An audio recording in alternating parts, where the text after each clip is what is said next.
Welcome to Nice Try Multisport Coaching and the Seneca7 training plans. My name is Dan Jarecki.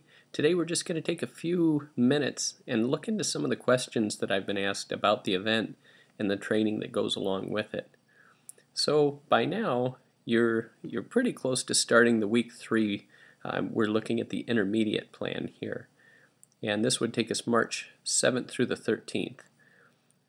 As you've seen, if you've started the plan on week 1, we've got an approximation of the time commitment and the total mileage for each of the weeks.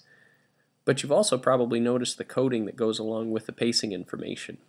So we've got 4 different pace zones, and if you're confused about what they mean on weeks 1 and 2 at the bottom of the training plan, there was a little conversion code that described what each of those things meant and what each of the coding language for each of the day's training, how that was deciphered.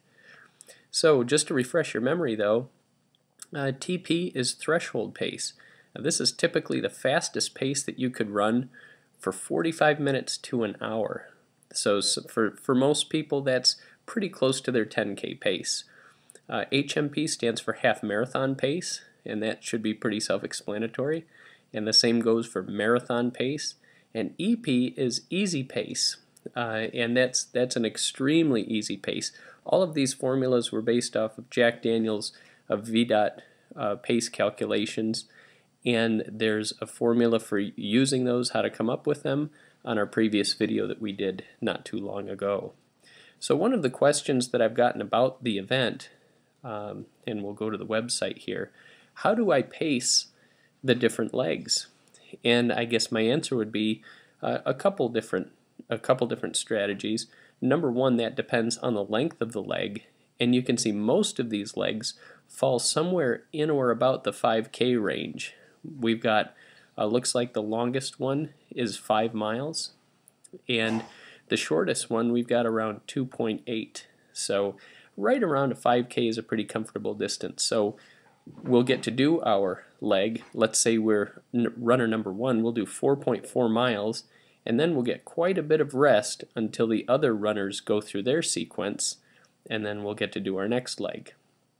So for the day's total, we need to be prepared to run 10.3 miles, but since it's broken up into 3 different segments, we'll be prepared to run those 10.3 miles pretty darn quickly, and obviously quite a bit faster than we would if we were just running the miles consecutively.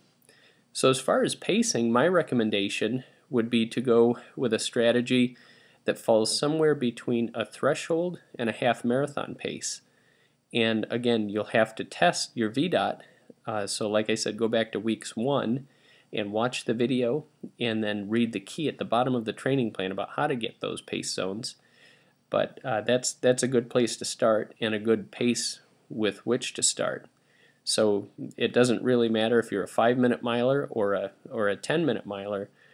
Those threshold half marathon paces, the Vdot paces, correspond to all skill levels.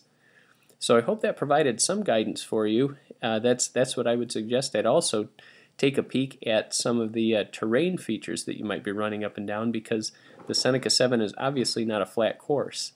So if let's say your threshold pace is around a 7:30, but your 3-mile leg is predominantly downhill, it might be okay to run a little bit faster than that.